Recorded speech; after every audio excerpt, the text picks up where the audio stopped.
Hey there, this is Simone Scott with GALvanize, and I am so excited to be joined with Kimberly Martin. Kimberly, thank you so much for being here.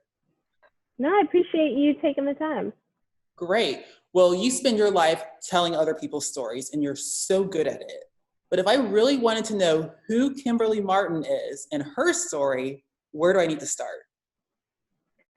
You would start in Brooklyn. I'm a Brooklyn girl, product of West Indian parents, immigrants. So I think my story is very non-traditional.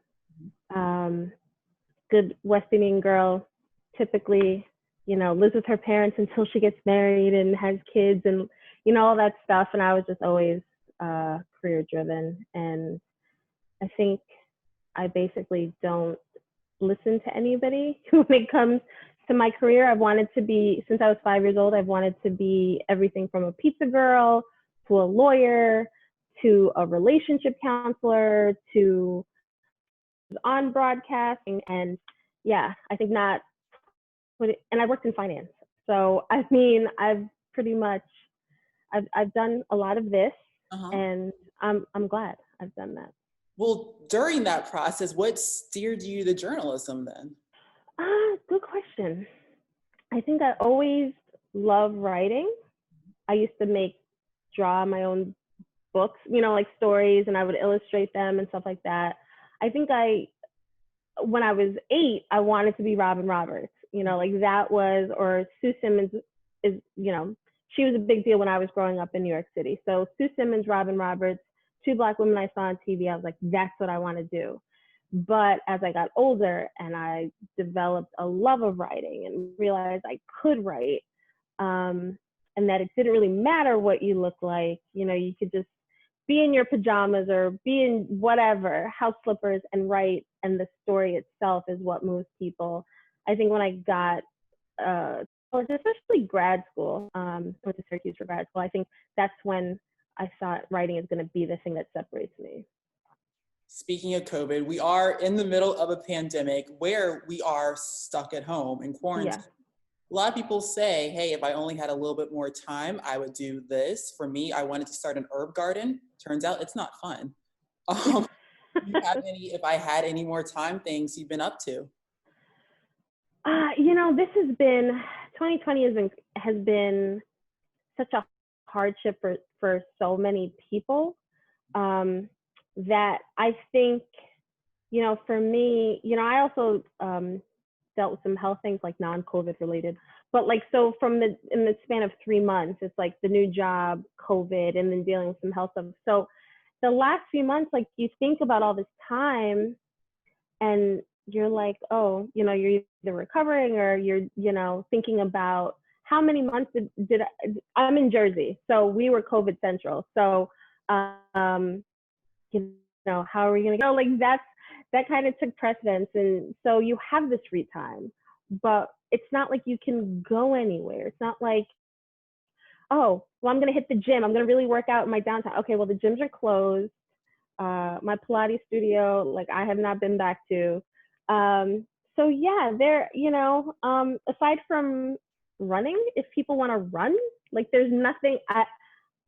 I want to know how to make focaccia bread, but really, I'm not a cook. So, I may have made one quarantine meal and that was it. So no, there have been a lot of new things for me during this 3-4 month window. So I'm just been trying to figure out how to work for a place like ESPN in a pandemic. That's kept me pretty busy. Wow. Now, aside from COVID, we are going through a whole other awakening in the country on racism and sexism. As a Black woman in sports, I'm sure you've seen it all. I know I've had my fair share of just uncomfortable or inappropriate moments, but at times I've struggled with speaking up for myself out of fears of being blackballed or being labeled as an angry Black woman. How do you manage to walk that uncomfortable line?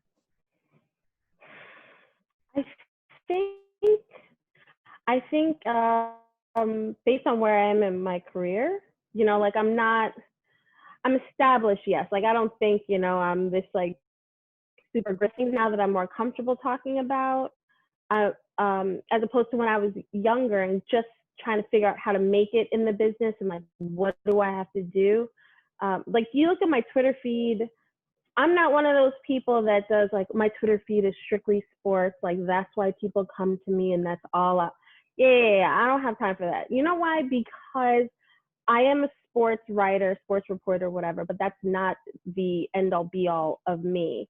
I don't think I have the luxury or the privilege of being like, yeah, this segmented space of Twitter, I'm just going to show this fragmented piece of me. No, when you come to my social media, like that is me, whether it's the funny gifts, whether it's the, you know, the tweets about, you know, mortality rates for Black women and health issues, or whether it's race and social justice, or players talking about this stuff, or anything that interests me, I talk about, I tweet about.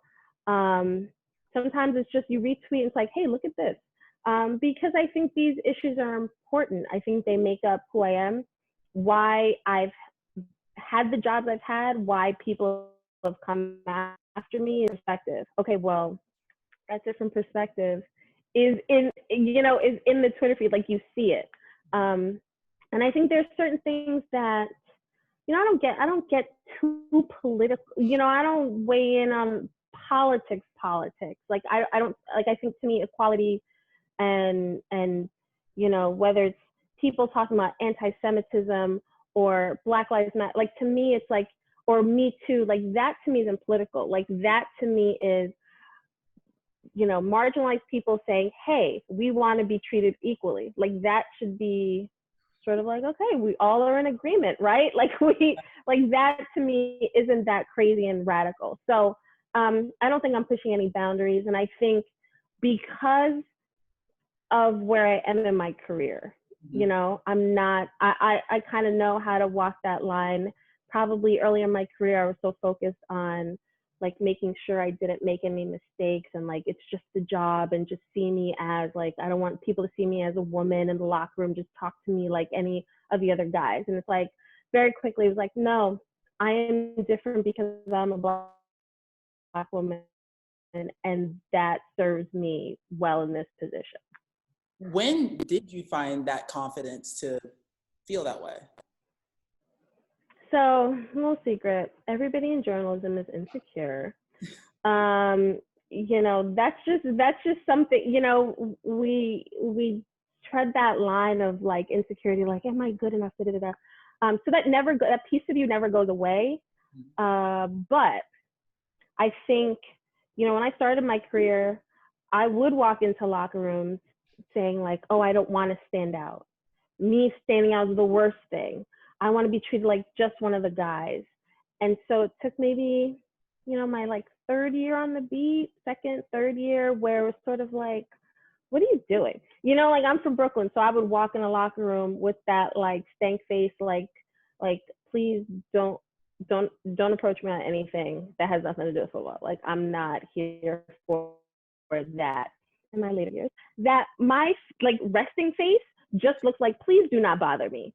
And so I realized like early in my career, like I must look so mean, which is the complete opposite of my actual personality. Like I'm really silly, I'm really jokey and laughy, and I have very high pitched voice when I get excited. So, you know, I think, you know, second or third year, once you get comfortable in the role you're in, I think once you are used to the same routine, like as a beat writer for a newspaper, it's like, okay, I went through a whole season covering the Jets. Like, okay, I know what a season is like. So going into year 2 on the beat, it's like, okay, I have like a baseline of what to expect. So now you're not as nervous. Now you can sort of get more comfortable. Guys know you, okay? The coaches know you, the owner know, okay. And I think once you have that level of comfort in doing the job, then it allows you to take a step back and say, okay, how do I maximize what makes me special? Like, how do I stand out in this coverage, especially in a place like New York City? You know, that's where I started my career. So, you know, how do you make yourself stand out in a very crowded media market? Well, Kimberly Martin, I've always been a big fan of your do, but I cannot thank you enough for letting us into your who. Thank you so much for your time. I appreciate it, Simone. Thank you.